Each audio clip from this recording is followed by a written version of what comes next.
एक प्रश्न पूछने के लिए दोबारा मैं आया। पहली दफा आपकी तबीयत कुछ नादुरुस्त थी, तो गौ माता इतनी पूजनीय है, ठाकुर जी ने पूजा की, माता जी ने पूजा की उसकी, तो कोई भेड़ बकरी ऊंट गट्टा कुछ आवारा दिखता नहीं है। ये गौ माता जहाँ देखो वहाँ आवारा घूम रही है। इसका कारण क्या है? कलयुग में लोगों की स्वार्थ बुद्धि विशेष बढ़ गई है। अर्थ प्रधान बुद्धि हो गई, धर्म प्रधान बुद्धि नहीं हुई।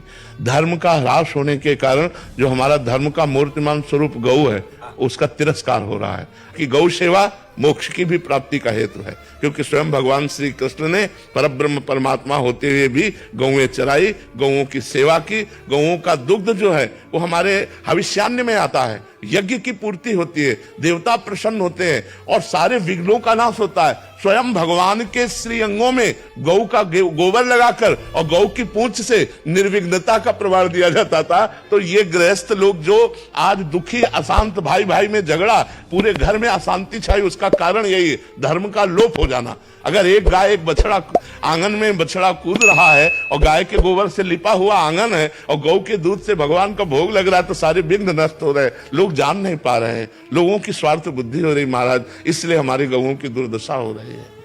तो आशीर्वाद दीजिए कि क्या इसके लिए अभी कि हर बड़े बड़े नगर और गांव में सार्वजनिक गौशाला हो, जिसमें ये जो हमारी गौएं इधर उधर भटक रही हैं, जो गौओं की सेवा नहीं कर पा रहे हैं स्वार्थवशात, वो उस गौशाला में दें और उस शालाएं हर नगर में हो तो हमारी गौएं सुरक्षित हो जाए, हमारी गौओं की सेवा हो जाए तो हमारा राष्ट्र सुरक्षित हो जाए, राष्ट्र में विघ्न आना बंद हो जाए यदि गौएं सुरक्षित हो जाए। जहां गौएं कटती हैं, जहां गौओं का निरादर होता है, वो राष्ट्र दुख से युक्त होता है। कभी अतिवृष्टि, कभी अनावृष्टि, नाना प्रकार की प्राकृतिक आपदाएं उस राष्ट्र को दुख देती रहती हैं। ऐसा चाहे जहां भी हो, तो जहां गौ हत्या होगी, जहां गौओं का अनादर होगा, वहां दैवीय आपदा जरूर, उस प्रकृति वहां की कष्ट देगी उसको। गौ धर्म स्वरूपा है, जैसे वेद माता गायत्री है ऐसे धर्म माता गाय है, गाय धर्म स्वरूप है।